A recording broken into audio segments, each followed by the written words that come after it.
Like करें, उसके बाद सब्सक्राइब करें और बेल आइकन को दबाएं ताकि हमारे वीडियोस आप तक सबसे पहले पहुंचे। बनिए।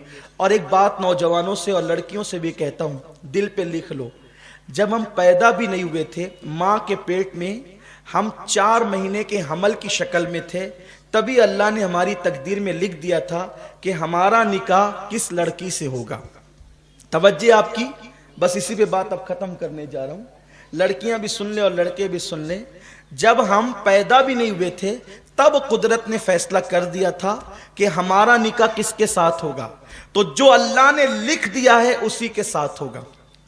अगर हर लड़की के साथ हमारा निकाह जिसको देखा हो जाता तो ये जो रिश्ते आके जो वापस जाते हैं ना, कई कई साल तक चलता रहता है, आ रहे जा रहे आ रहे जा रहे। क्यों लोग परेशान होते हैं? अरे सैयद साहब इतनी जगह जाते हैं, पसंद ही नहीं आता। मैं कहता हूं जा लिखा तू वहां पहुंच ही नहीं रहा है। जहां अल्लाह ने लिखा है तू वहां पहुंच ही नहीं रहा है। जहां अल्लाह ने लिखा है जिस दिन वहां पहुंच जाएगा और वो वक्त आ जाएगा तो फिर चट मंगनी पट बिया वाला मसला भी हो जाएगा। लेकिन जब अल्लाह ने जहां लिखा है तू वहां पहुंचता ही नहीं है तो अभी इंतजार कर। ये अल्लाह की तरफ के फैसले होते हैं, अल्लाह की तरफ के।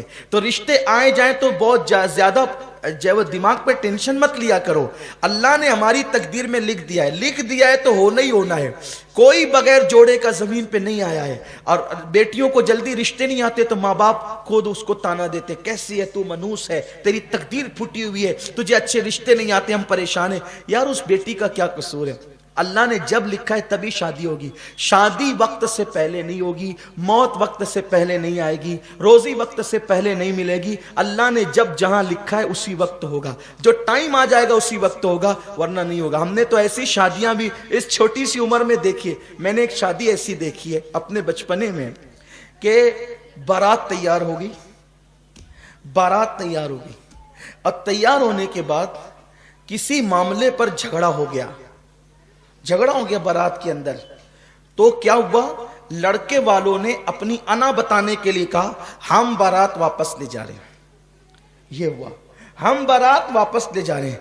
अब लड़की वाले नरम पड़े, यार इज्जत पे बना जाएगी, क्या होगा? उन्होंने हाथ जोड़े, पैर पकड़े, खुदा के लिए ऐसा मत करो, गरीब की इज्जत से मत खेलो, चलो जो हुआ माफी मांगते लेकिन मजरा नहीं, हम तो जाएंगे। बहुत मनाया, लोगों ने मनाया, बड़ों ने मनाया, नहीं माने। और वो बारात वापस हुई। लड़की के माँ बाप की तो मौत से बदतर उस वक्त की कैफियत हो गई थी कि वो क्या करें। लेकिन खुदा की शान देखिए, अब वहां पे सब रिश्तेदार रो धो रहे हैं कि अब मेहमान आ रहे हैं कि क्या जवाब देंगे इनको। खाना तैयार है, शरबत तैयार है, जहेज तैयार है, क्या करेंगे?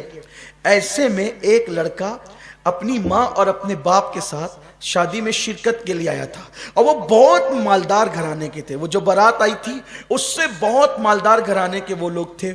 जब उनको रोता धोता देखा तो उस लड़के ने अपने माँ बाप से कहा यहाँ इनकी इज्जत बचाना हमारे लिए ज़रूरी है।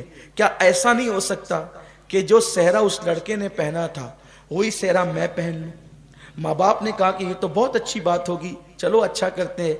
और 10 से 15 मिनट के दरमियान ये फैसला हो गया। और उसके बाद बारात का जो टाइम था ना जाने का, चूंकि उधर बारात तैयार हो रही थी, बारात का जो टाइम था उस टाइम तक, मेहमानों के आने तक ये दूल्हा सच संवर करके वहां बैठ गया था, आया था शादी में शिरकत के लिए, बन गया दूल्हा।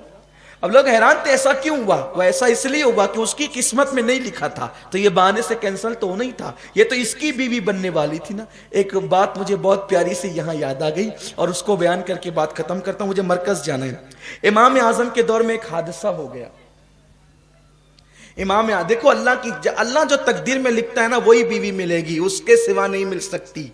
इसलिए जरा चक्कर में कम रहा करो कि इधर जैसे बिल्ली की नियत छिछड़े में होती है ना, इधर मुंह डाला। हंसने की बात नहीं है, इबरत हासिल करो।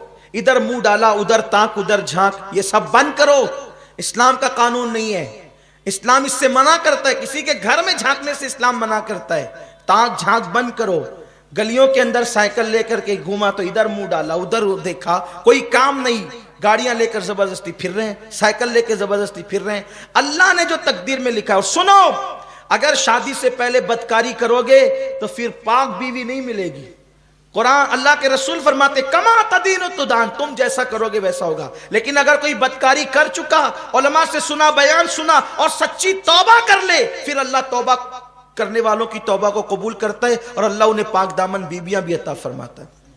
تو توبہ کر لو گے تو پھر محفوظ ہو جاؤ گے, توبہ نہیں کرو گے پاک دامن رہو. حضرت امام حسن پاک کہتے ہیں نا, امام حسن پاک کا قول ہے, اگر تم چاہتے ہو بیوی پاک دامن رہے تو تم پاک دامن بنو, تمہاری بیویاں خود ہی پاک دامن ہوگی.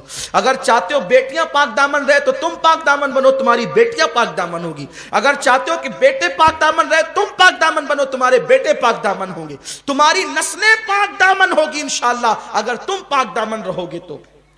تو جو تقدیر میں لکھا ہے وہی ملنے والا ہے, اس سے زیادہ نہیں, اس سے کم نہیں.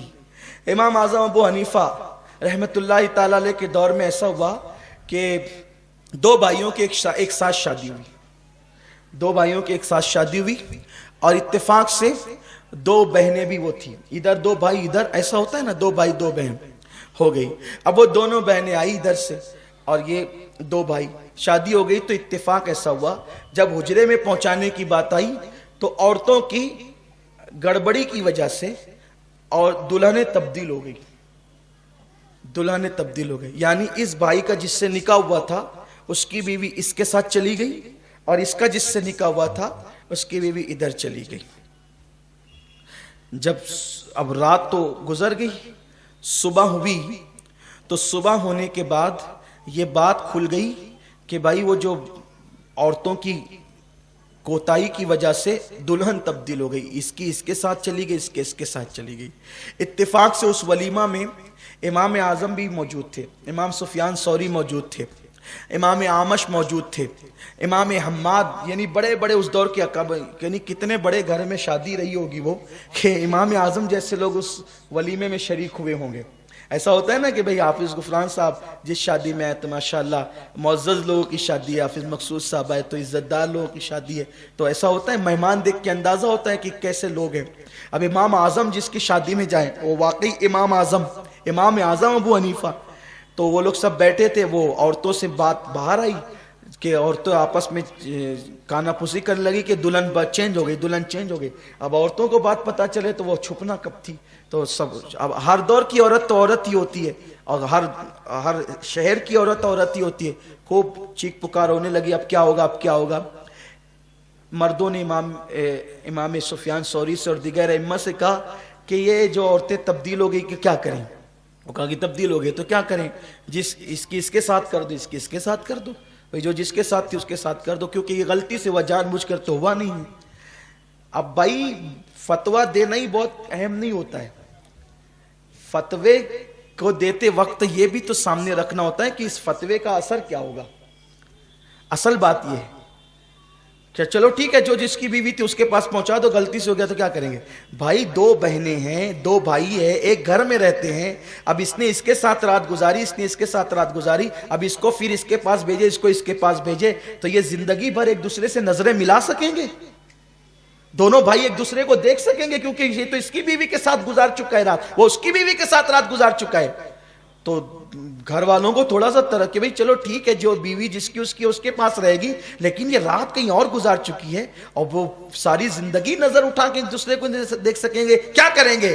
لیکن اس محفل میں خوش نصیبی ان کی یہ تھی کہ ہمارا امام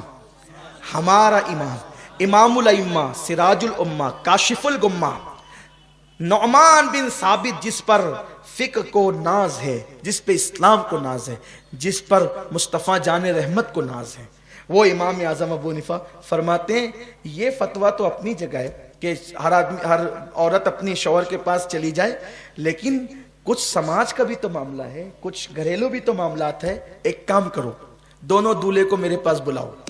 وہ دونوں دولہے آئے, آپ نے اس سے پوچھا تو نے جس کے ساتھ رات گزاری وہ تجھے پسند ہے؟ اس نے کہا ہاں. دوسرے سے کہا تو نے جس کے ساتھ رات گزاری وہ تجھے پسند ہے؟ اس نے کہا ہاں.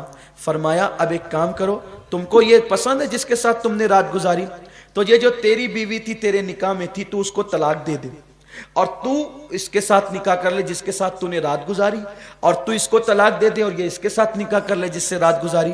کیونکہ نکاح کے بعد اگر وداعی اور خلوت نہیں ہوئی ہے تو طلاق دی جائے گی تو اس میں عدت گزارنا نہیں پڑے گا. تو ادھر اس نے اس کو طلاق دے دیا, ادھر اس نے اس کو طلاق دے دیا, اور جس نے جس کے ساتھ رات گزارا وہ اسی کی بیوی ہو گئی, اس نے اس کے ساتھ رات گزارا اسی کی بیوی ہو گئی.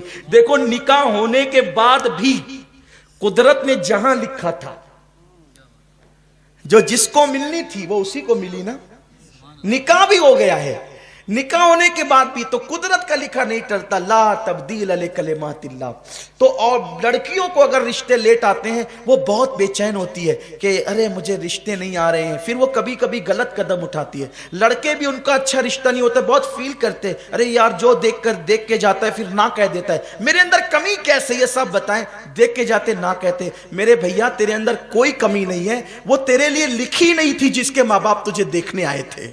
मेरी बेटी तेरे अंदर कोई कमी नहीं है, वो तेरे लिए लिखा हुआ नहीं था जिसके लिए जिसके माँ बाप तुझे देखने आए थे। अरे जिस दिन लिखा हुआ आ जाएगा फिर उस दिन नहीं भी देखेंगे तो भी तेरा निकाह हो जाएगा। तो इसलिए अल्लाह के फैसलों पे राजी रहना चाहिए और अपनी बेटियों का निकाह वहां कीजिए जो लोग नबी पाक के वफादार हों। जो नबी का वफादार नहीं वो आपकी बेटी का भी वफादार नहीं हो सकता।